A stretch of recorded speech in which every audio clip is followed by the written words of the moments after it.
Rising. Where we are today, man? We are in Africa, the motherland. We're in the motherland. So today we're going to talk about the mother. Today's topic is divine feminine. Yeah, so I guess I'll start off, Coco.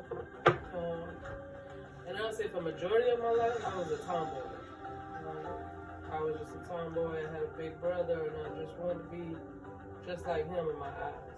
Mm-hmm. Not until I turned 30 years old, conceived my daughter, and gave birth to her did I tap into at conception, when I began to tap into my divine feminine principles, and just the principles and principalities of the body that I walk around with, the body that I was born with, the body that is my own. So I would say the divine feminine really came alive when I had life inside of my belly, in me. And so if I was to speak on the divine feminine, I would say the first thing is recognizing that you are the first house of life. You are a life giver. You are a life giver. And that is divinely feminine. When you give birth to your offspring, just like an animal, if it's a mammal in nature, you breastfeed. Your body creates food for your offspring, and that is divinely feminine. This is something that the masculine counterpart basically simply cannot do. Not to take away from them, but they can't feed their offspring with their bodies. So I would say the divine feminine to me is just focus on being a life giver. Yeah. Just focus on what your purpose is in the ecosystem. Yeah. As far as humans existing. Interesting. So to me, the divine feminine will have to be the first, or the zero, or the whole, the circle, where all life comes from. There we go.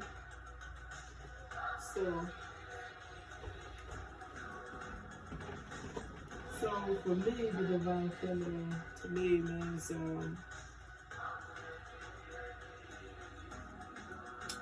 I don't know if you want to say, I don't really want to put a title on as far as matriarch or monarch, but however, I would say to me it is it's mothering. When you talk about divine feminine, you're talking about nurturing, you're talking about softness, gentleness, being loving. And to me, divine feminine is in all, it's in all forms of everything. You cannot survive, or nothing is created without the divine feminine. I would say everything comes from divine feminine. Divine feminine has created everything, like my sister was just saying, it is life itself. So you cannot exclude the divine feminine, though majority of us do, especially in organizations such as religions and churches and schools. We don't acknowledge the other half of divinity, which is divine feminine principle. So it was very essential for us to talk about this topic on divine feminine, because it's been excluded. It's been repressed for so many years. We're talking about hundreds of years and hundreds of years. Thousands of years, actually, that the divine feminine has been pretty much shunned or buried or hidden or forgot about or, lost. Divine feminine is what we need. It's the foundation of everything. Like she was saying, zero, for instance. Zero birth all numbers. 1 through 9, and then it starts repeating itself. 0 is the whole, or the hope, You know, when Santa Claus go around and say, ho, ho, ho, Merry Christmas, you know.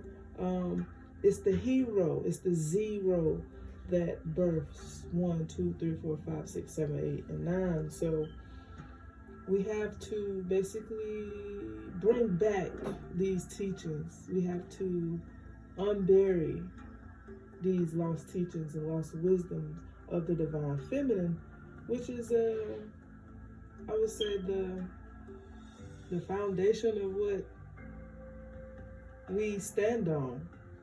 Let's say the foundation is earth, which it is. We stand on earth. Well, that is the divine feminine principle.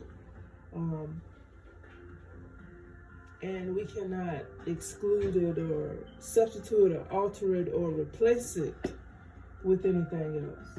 And I feel like in this society, we've tried that, and we have that. We have done that, a terrible job at that. And I feel like that's why a lot of our issues are the way it is. Why society, the crimes and suicidal rates and the obesity, the unhealthiness, the uncleanness, the toxic relationships, the divorces, like all of these things and issues is because I feel once you dive deep into the divine feminine, the lost teachings and what it really is, you can see that that is the number one problem in our society, that it's been excluded, it's been pushed back, you know, it's been pushed away as far as possible. And I feel like it's very essential, it's very important that every girl, every woman understands, even every man to this point, because they even have divine feminine energy. We all have it. Divine feminine energy is the breath that we all breathe. It is the breath that we all breathe, just to put it that way. So, if you like this message, please share it with another sister and know that it's all about the divine feminine. But it's a balance of both. It's a balance of both, but we must know that divine feminine is who we are as women. Divine feminine is what Mother Earth is. It's what it's the plants, it's the seeds, it's life, it's nurturing, it's the Holy Grail, it's the chancel, right? And I just feel like we just need to explore more of the divine feminine. You can research it, you can look up videos, you can even read books. There's plenty of books out there on divine feminine. And the one I'm gonna throw right now at you is When God Was Woman.